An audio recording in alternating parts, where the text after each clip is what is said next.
A warm good morning to all students and scholars gathered here.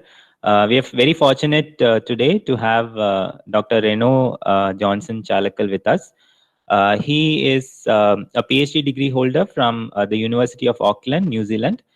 He has completed his Master of Technology degree in Signal Processing from Mahatma Gandhi University, India in 2012 with a distinction, and his Bachelor of Technology degree from University of Calicut, India with a first class distinction in 2010. Currently, he is a research and development engineer at oDocs Eye Care, New Zealand, where he works on smartphone-based retinal imaging, retinal image processing, machine learning, and deep learning.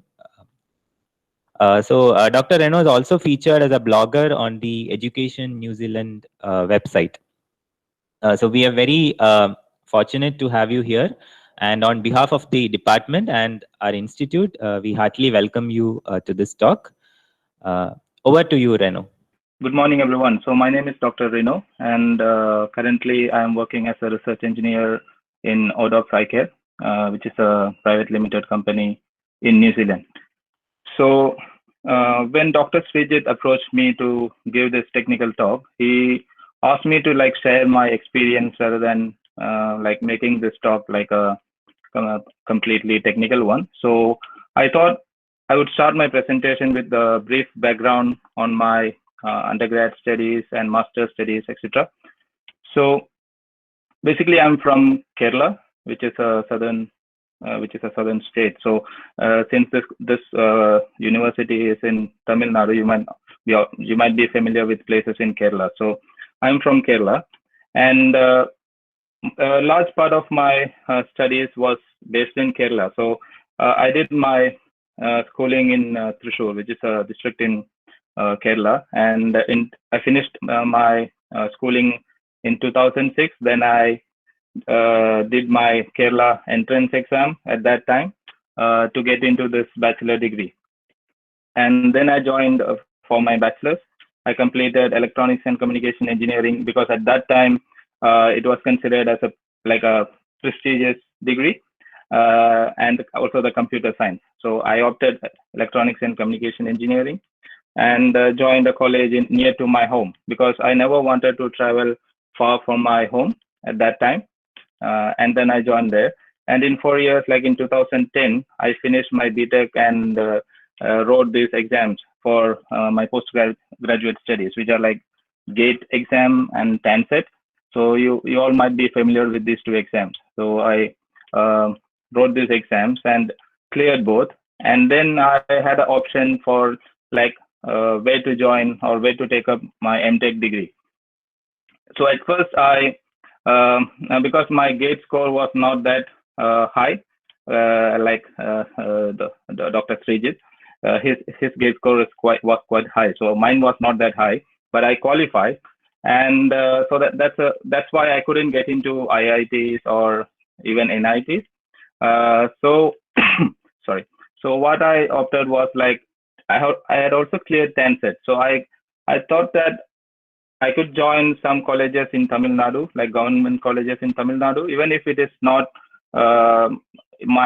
even if I don't get a specialization which I decide for. So I joined in GCT Coimbatore. So it was in I think it was in June or June that time, and I got this course Power Electronics, and I did one semester there. And then I found that it was not for me because I didn't like much the electrical engineering, because most of my colleagues who were studying that course there was from an electrical engineering background, but I was from an electronics engineering background.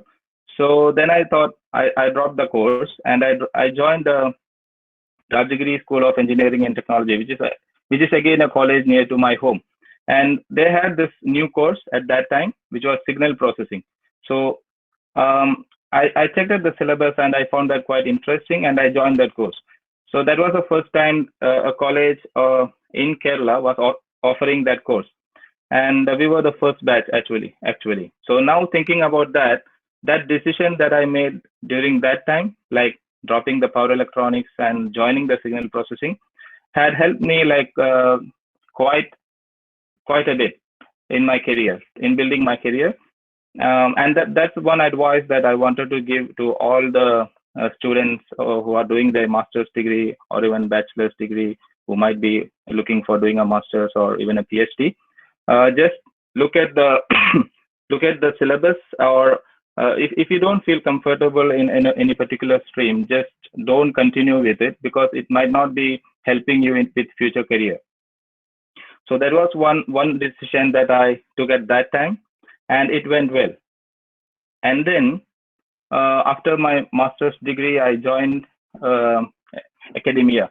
So I really like this field, like teaching or helping students in achieving their goals, or like whatever the tutor does in a university. So I was into this like at the stage when I finished my bachelor degree. So after my masters, I didn't have anything to think about. So I directly applied for many universities for lecturer jobs and like those sort of jobs. And then I get into like a college which was affiliated to Mahatma Gandhi University, and it was MES College of Engineering in Ernakulam, which is near Cochin. And I worked there as an assistant professor for 3 years, and it was quite good. And like I handled the subjects like signal processing, DSP, and digital electronics. It was good, but then when I thought about it, like it is not my like it was not helping me to further my career. So then I thought like, how about if I do a PhD? So then I thought of like searching for this PhD opportunities in India and as well as in abroad. And by the time I also like was lucky enough to get into a college which or was a private college, and I joined there, which was like near to my home, and I worked there for 1 year. And during this time, I was also seriously looking for some PhD opportunities in India and as well as abroad. Um, so why I thought of PhD? So as I said, teaching in the same college for like 4 or 5 years or maybe 10 years, you might reach like an associate professor, or maybe a professor. But why I opted for PhD was I thought I had a research topic in my mind even when I was doing my master's project. So I want to continue it further, and I want to like implement it or basically commercialize it at a final stage and obtain a patent and IP on that particular project. So then I contacted few professors from different universities in India and as well as abroad. A few of them actually replied. I sent them email I searched for their profile online. I collected their contact details, and then I sent them emails directly. So with my research intent. So few professors like replied, and they were really interested in that topic. And then there were like 3 or 4 key decisions that I had to make. Sorry. So first, of course, since I haven't been travel more during my bachelor's or master's for my studies, I had to make this decision because it was really important for me. By the time I finished my master's and when I was working as assistant professor, I got married, and I had also to look after my family. So this decision was quite important for my family as well. So I had to opt either, like I had to stay in India and do my PhD in some universities in India, or I can travel overseas, because I had received this replies from few professors who were actually very interested in my project, and they were offering to supervise me. So the problem was whether I had to opt for a university in India or overseas. So there are a few things that I considered. The first thing was university rankings. So I think you might also be familiar with this thing. Like there are many organizations that rank universities based on different aspects or different parameters. And of course, I also like searched online and did my research on this university ranking, and I followed two particular ranking systems. So the first one was one published by Times Higher Education, the World University Rankings, and you can see here like most of the universities in India. Maybe the first one listed is like this is like 2020 ranking in electrical engineering specialization, and you can see here the in India the top is Indian Institute of Science. It was even if it is in the top, it was in the band 301 to 350 in global ranking, followed by IITs and other universities. But if you check the top universities, most of them are in US, UK, or maybe in some in Germany as well. So most of them but are located in UK or US. And the next thing was in Australasia. So if you see in Australasia, there are a few universities which are ranked very well, very high, and in that in New Zealand, I found this university of like University of Auckland, which was 179. At that time, it was around 180, 185. I joined for my PhD in 2015. That time it was like 180, 190. Now it has improved its ranking, and it is 179 in 2020. And these are like the six universities in New Zealand. All of them are within the 600 band. So if you compare it with the universities in India, it's definitely better, and we also get a global exposure. Like what is it like to study abroad, and how the research is being carried out in labs and facilities. What all facilities we have abroad. So I was quite curious about this thing. And the other ranking that I followed was QS university rankings. And here also you can see that they take different parameters for ranking the university. And in this one, it's like IIT Delhi was, this is 2020 ranking. So IIT Delhi, you can see here, it is like ranking 49. And the first 10 ranks are almost similar in Times Higher Education and in this one. And here also, this University of Auckland and the universities in New Zealand were quite highly ranked. So this was one of the main reasons I selected or why I opted to study in New Zealand. And the next thing was, of course, international fee versus domestic fee. So once I have made a decision to study abroad, the next thing is like the money. So how can I pay the international fee? So in most of these overseas universities in US, UK, Australia, there are like two different types of fees. So one is a domestic fee, which they offer to their citizens or the people who reside originally in that country, and that's a domestic fee. And we who travel from a different country to study with a purpose to study there, they charge us the international fee. So most of these courses have like around, it is charged like 300, 400% more than the domestic fees. So I researched the different countries and saw that the only country that provided a domestic fee was New Zealand. So in New Zealand, if you want to do a PhD, you pay the same fee as a domestic student. So that is only around like for 3 years. It was around when I started my PhD, it was around 10 lakh when I started. That was only the tuition fee, and that was like I thought like I can afford it. So that's the second reason why I chose New Zealand for my PhD. And you can also see here like on top of this fee, you have to manage yourself. Like there will be like personal expenses. You have to pay rent. You have to pay for your food and accommodation expenses, travel expenses. So roughly, I estimated like around 10,000 Indian rupee per week for this thing.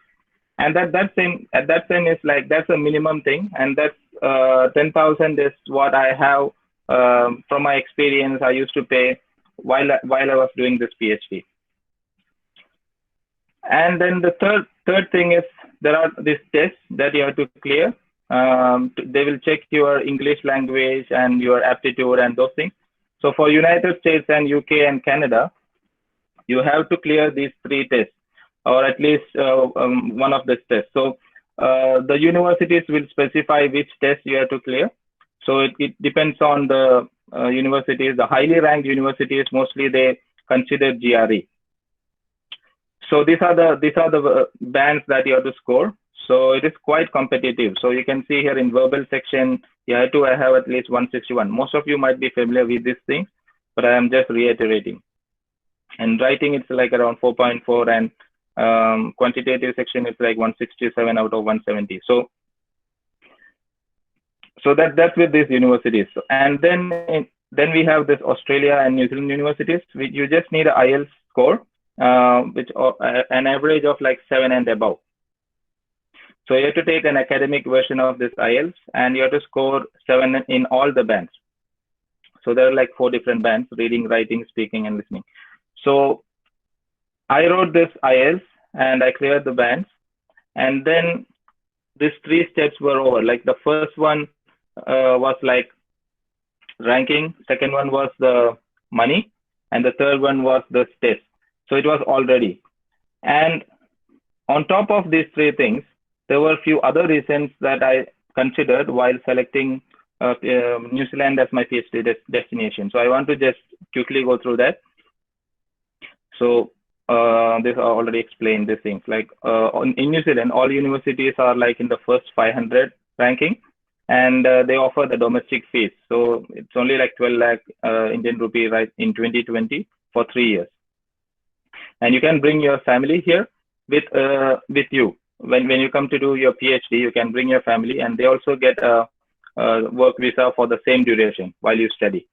And this is really important for someone who is who's going to start a PhD, because they might be already married and they have a family they have to support.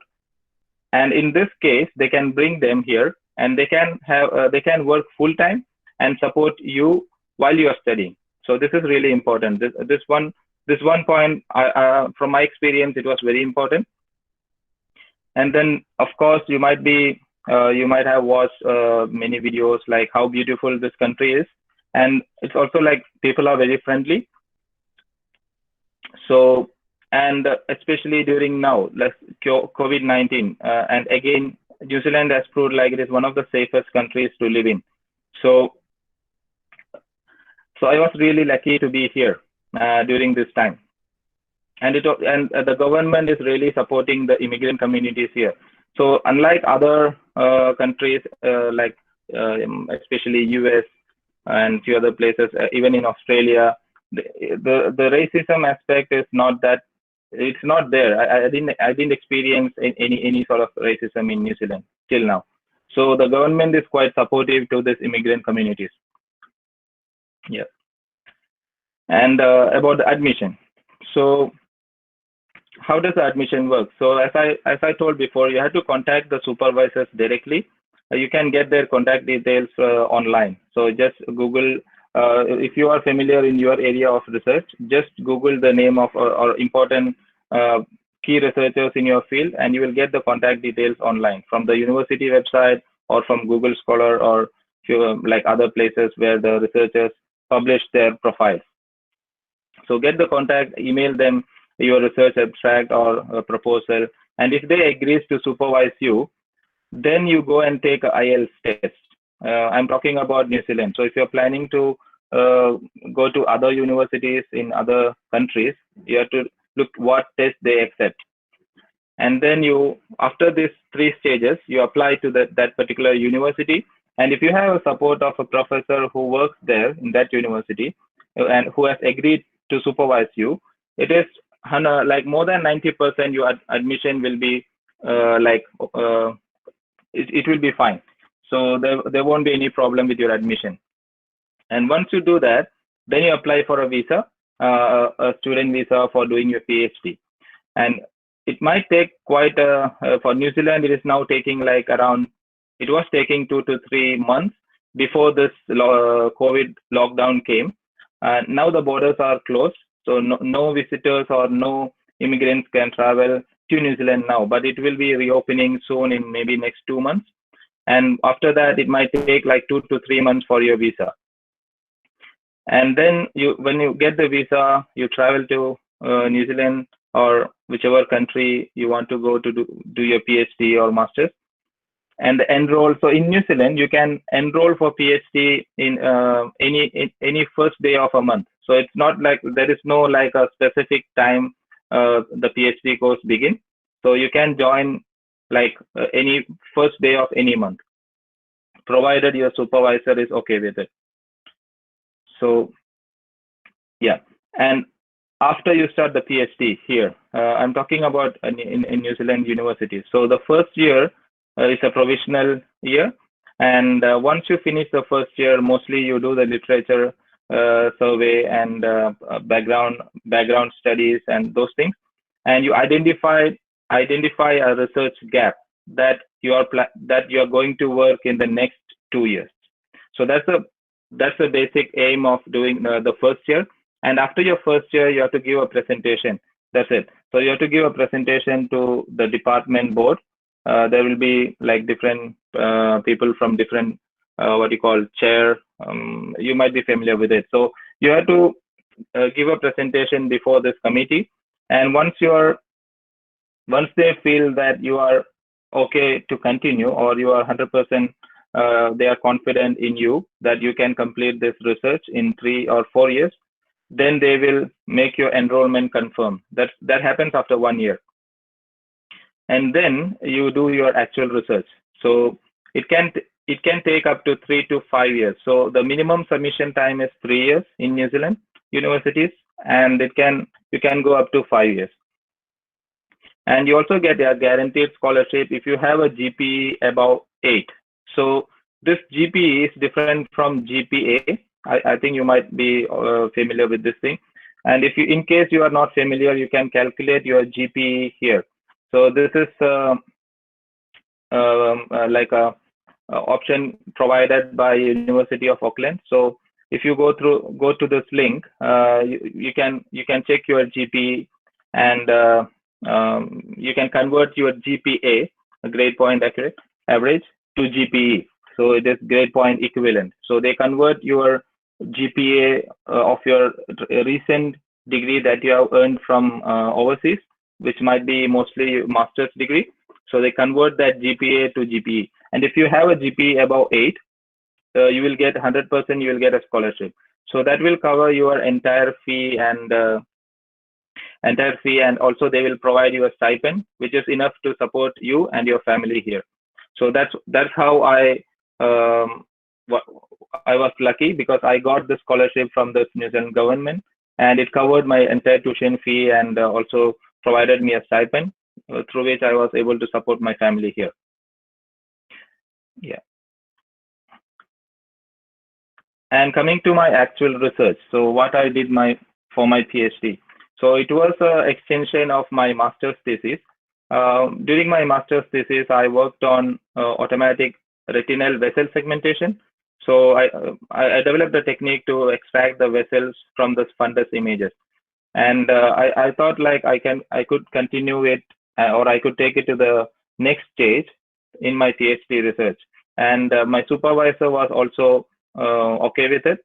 And this was my thesis title, which is like automatic retinal image analysis to triage pathologies, mainly retinal pathologies. And it's already published, and you can, if you are interested, you can download it from this link here.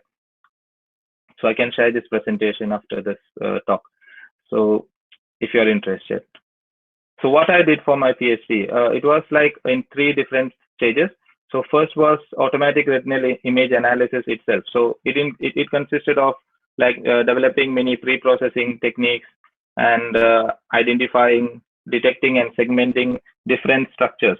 So structures, what do you mean by structures? It is like if you're familiar with a fundus image or an image of a retina, it has different structures like retinal vessels, optic discs, fovea, macula, and exudates, those things. So I developed like few algorithms to detect this landmark structures. It's called landmark structures because using it we will be developing like further algorithms to detect the pathologies. So this was the first step, and the second step was combining these techniques to create a complete retinal screening system. And these were the two main sicknesses or pathologies that I focused on, which was diabetic retinopathy and diabetic macular edema. So these two sicknesses was the main focus of my PhD thesis research. Yeah.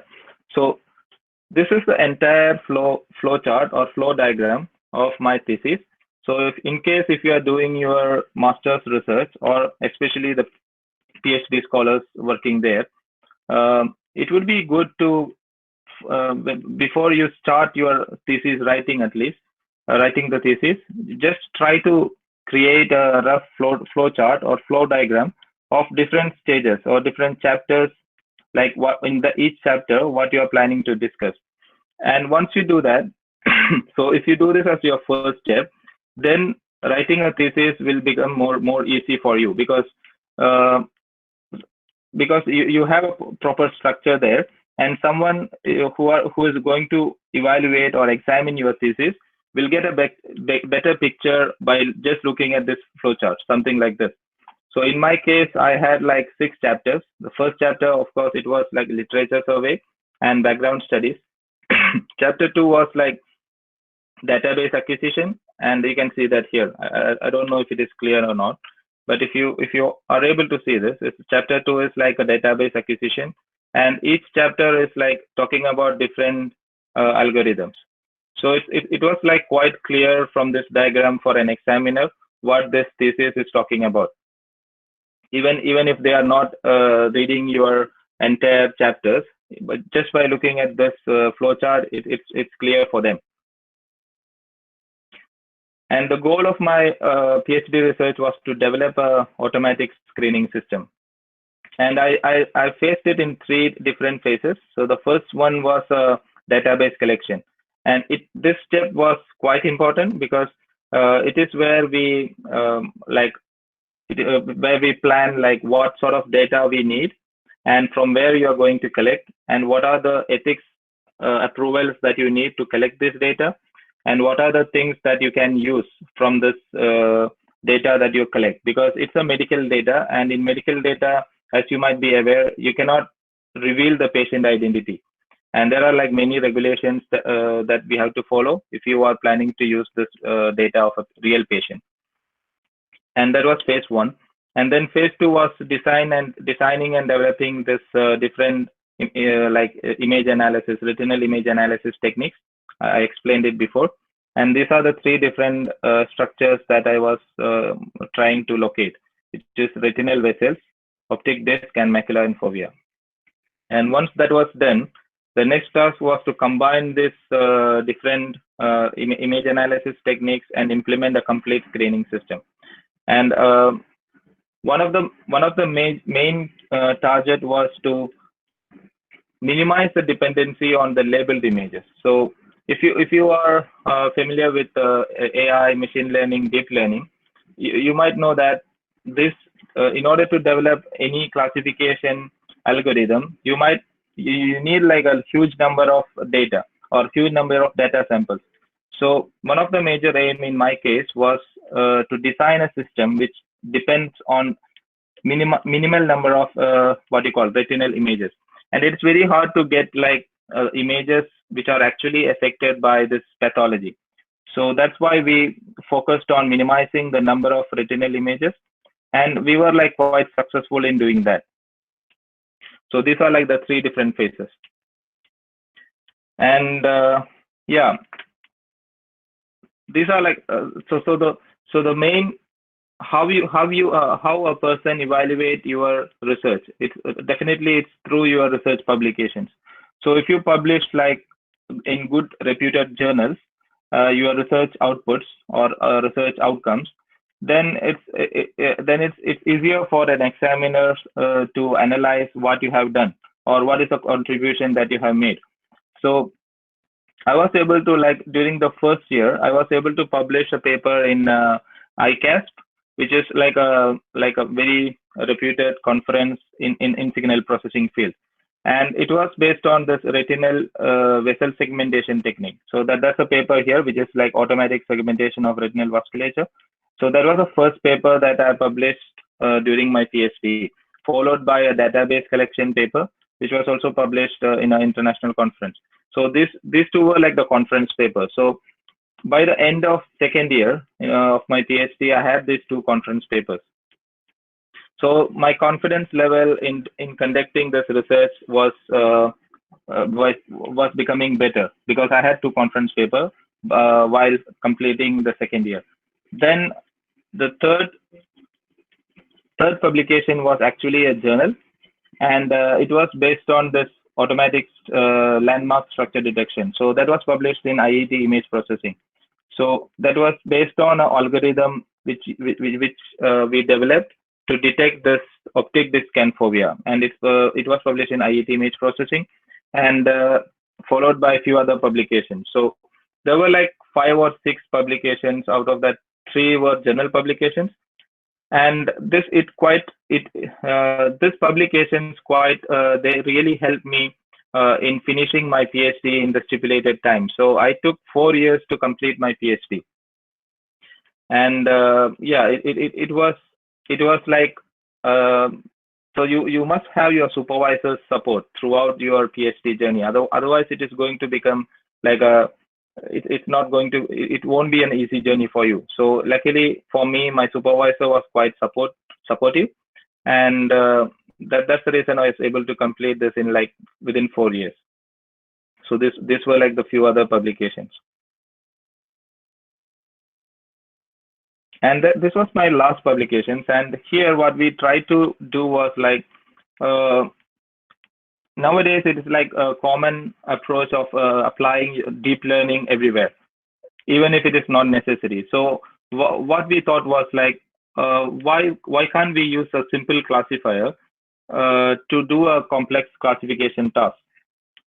So this was like really important in medical image processing, because we don't have like access to huge amount of data, and we only have access to like limited label data. So we thought like to develop a technique which can use the advantages offered by deep learning, but the dependency on the label data can be removed. So that so that's what we try to do in this particular publication. So if you are able to read this, that highlighted part was where we focused the entire this publication. So what we did was we used the deep learning network to extract the features from these medical images, and then using those features, we just trained a KNN simple classifier, and this classifier was able to give us like a very good performance in terms of accuracy, sensitivity, and specificity. So this particular paper was like a really important publication that came out of my PhD thesis, and it's still like it's still being like we are still revising it, few things, and we'll be publishing it soon, like in a reputed journal. Yeah. And from this all things, I want to share like 3 websites or tools that I used during my PhD. I'm not sure what sort of tools that you are using.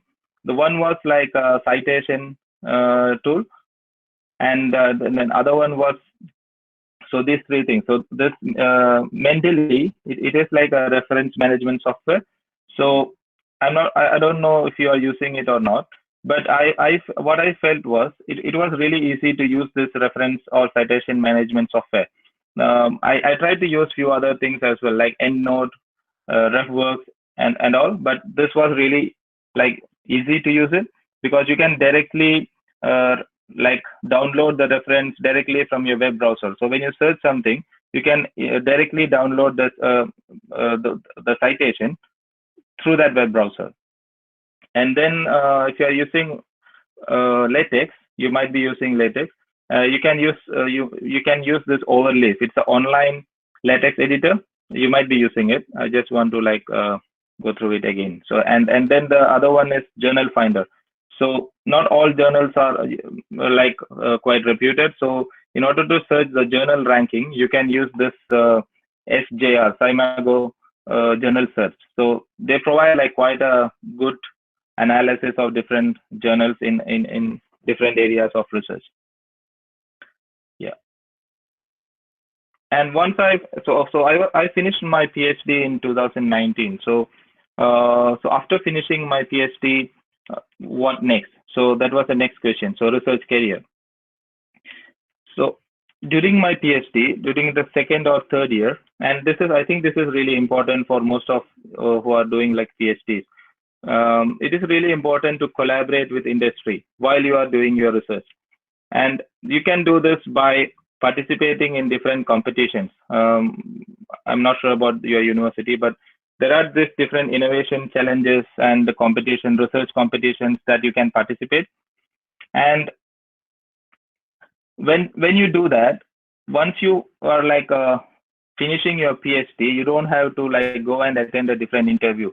So if you are collaborating with any sort of particular industry or any company, they already know what you are doing during your research, PhD research. And once you finish your PhD, you can directly join that company as a research engineer. So that's what I did. And from my experience, it really helped me. So these were the competitions that I participated while I was doing my PhD. So you can see here, like we had in our university, we had this entrepreneurship like wing. You can call it like they try to help to develop entrepreneurship skills. So they hosted these competitions, which was known as Innovation Challenge. So I participated in this competition with my research idea, and we actually won few prizes there and in different years, 2017, 2019, and all. And all these ideas, what it did was it tried to connect me to a particular company who was also working in the same field. So these people, the judges of this competition, they knew someone from the industry who was working on exactly the same sort of research. So they connected us together, and from there onwards, we worked together on many projects while I was pursuing my PhD. So it really helped me to land in my first research job directly or immediately after my PhD. So job interviews after PhD. Actually, I didn't attend any job interviews after PhD because I was already like working with a company during my PhD, as I said before. And this was a company or it's the company where I am working as a research engineer, and they collaborated with my research during my PhD. So we had like a quite good understanding on the research activities, what I was doing, and also what they were doing in their company. And this the company is basically what oDocs Eye Care is doing is like they are developing this smart eye care devices that replaces conventional devices that's being used in ophthalmology. And the mission of our company is to end preventable blindness through developing this innovative or affordable eye care solution. So as you can see here, like we have different platforms. So one platform is an AI deep learning based platform, which is called MedicMind. So what we do there is we train different deep convolutional neural networks with different sort of different medical image types, and then we upload this to a cloud-based platform where other researchers can download this trained medical image classifiers and run their own classification. So that's what being done in this MedicMind. And then there is a program called Cure Myopia. That's again myopia. If you are familiar, myopia is nothing but another name for short-sightedness. So this is becoming like a very common nowadays among children who are like from 4 years to 10 years. So we thought like it would be better to replace the conventional treatment or conventionally how this pathology is detected by using smart techniques. So that's a program which is known as Cure Myopia. And last we have been developing a tele medicine platform specifically for ophthalmology. So that's the last project that we are working on. It is called Tele-Ophthalmology Platform. And as you might be aware of all these things, like in every 5 seconds, based on a WHO report that came out recently, every 5 seconds a person goes blind, and it's actually preventable. This is a global statistics, and 80% are preventable. And out of this, around 10% is due to diabetes mellitus.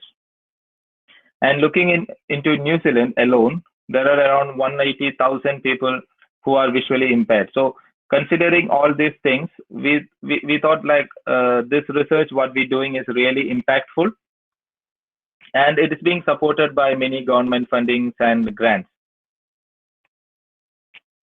And we identified like few key challenges in ophthalmic care or eye care, basically.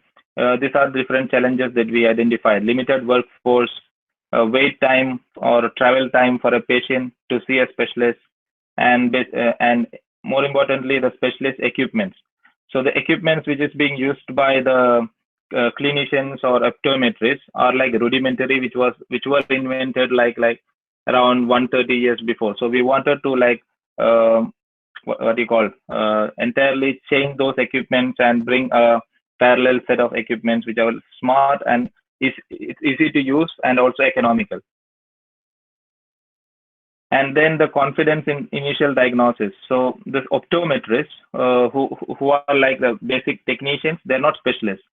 So the diagnosis that they make, it's not always 100% accurate. So we wanted to increase the confidence in that initial diagnosis by a non-specialist.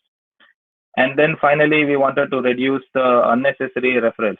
So unlike in India, where you can directly go and see a specialist or a eye doctor, in most of the countries or European countries or Australasia, you cannot go and see a specialist directly.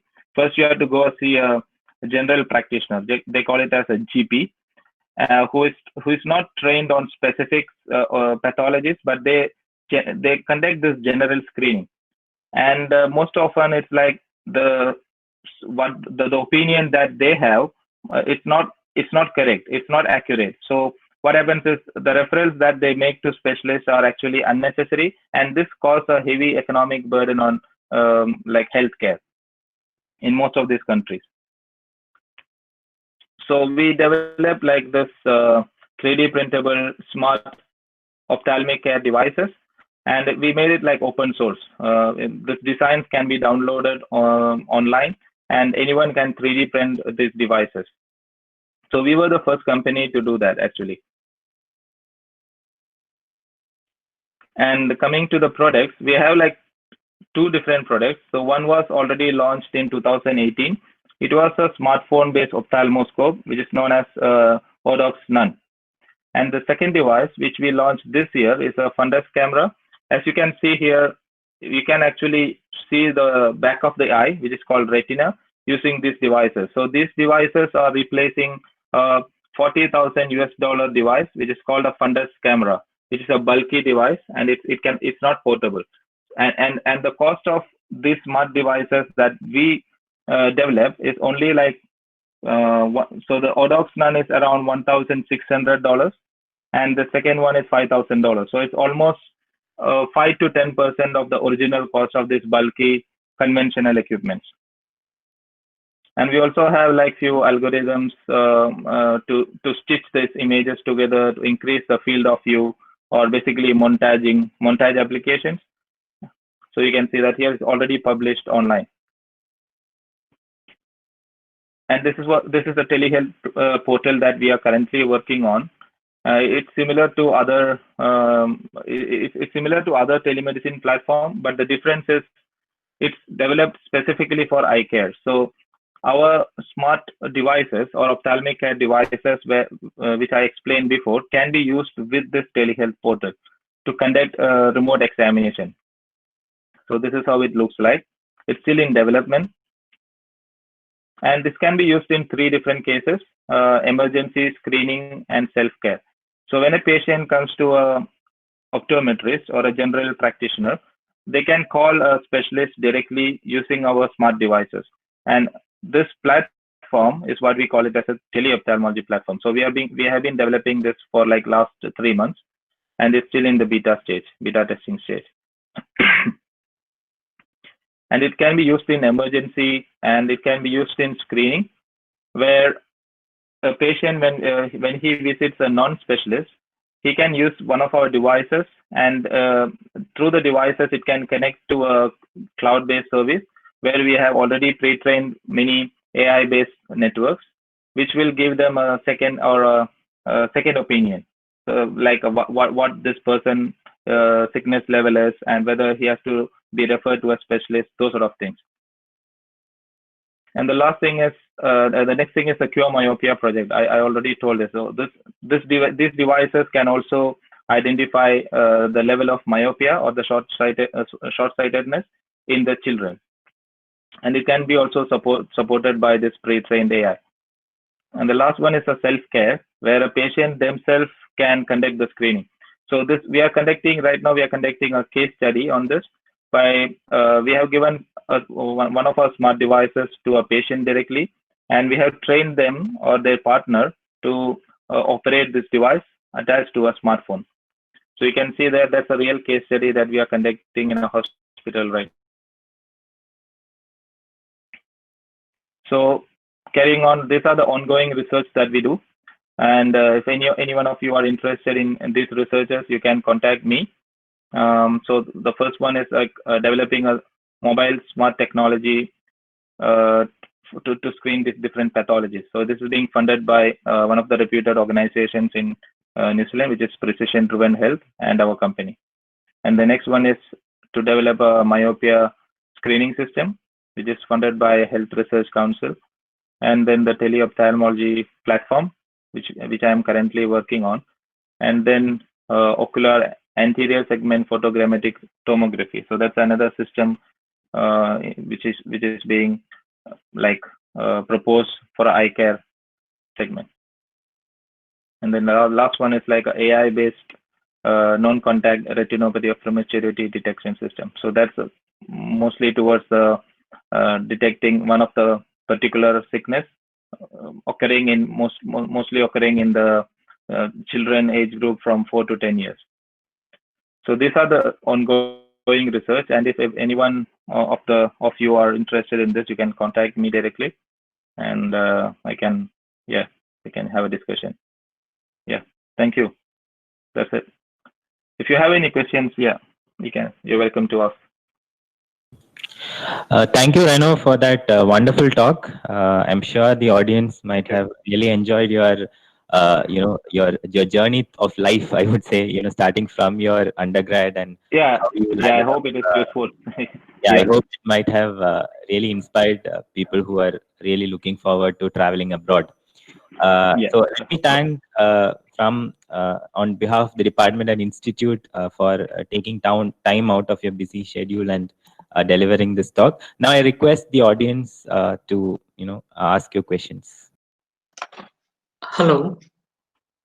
Hello. Sir, actually, sir, what is the quality of fundus image stands for? Actually, is it fundus image is like somewhat similar to like natural image? Actually, what is the context of actually the quality of a fundus image? Quality of the fundus image. You mean yes, by comparing it to the one that is being taken using a proper fundus camera, or? Yes, sir. Actually, suppose the fundus image which is obtained using the normal actually fundus camera and a smartphone based fundus camera. Actually, how that quality stands for? Actually, is it quality related to the like natural image? No, it's like So if you are familiar with this imaging device that they use in ophthalmology clinics, it's like a bulky camera, and it gives you the picture of the back of the eye. So can you see my screen here? Yes, sir. Let me see if I have.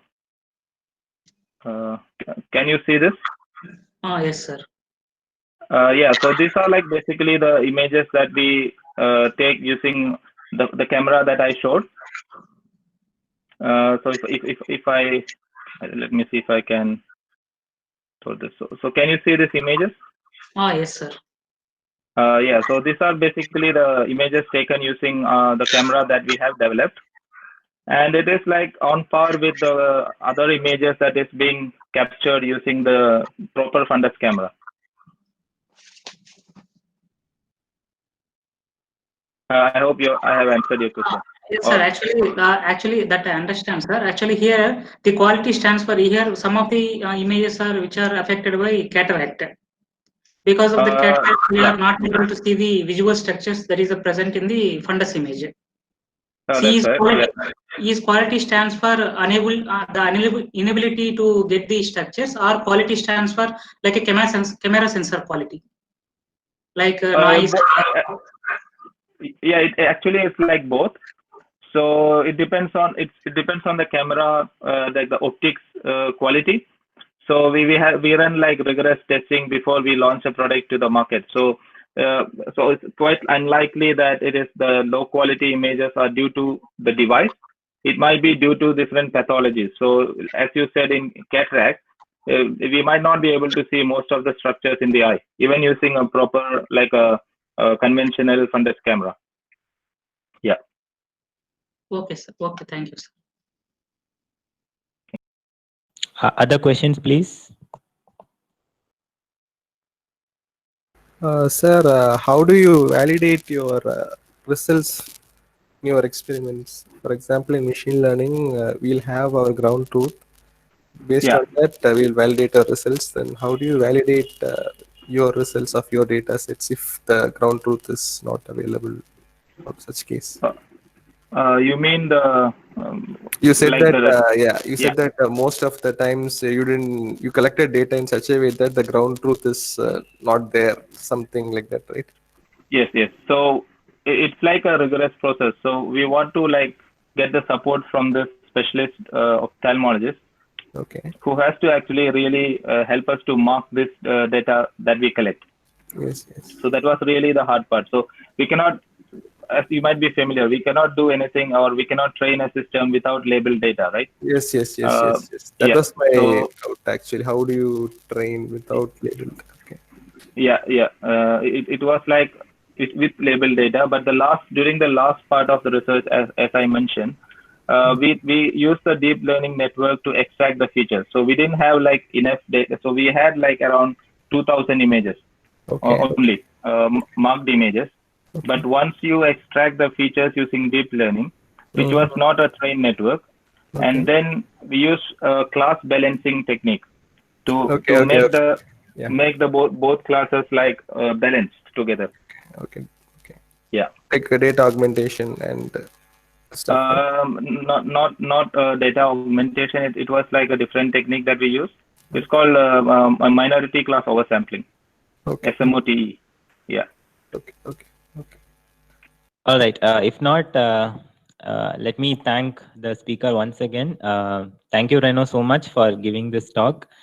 I hope we will definitely have some of the students who are interested in this area, and maybe we'll soon have some collaborations with you in this regard. Okay. Thank you, Srijit. It was wonderful to meet all of you. Opportunity. Thank you once again, and thank you all for attending the talk. Thank you.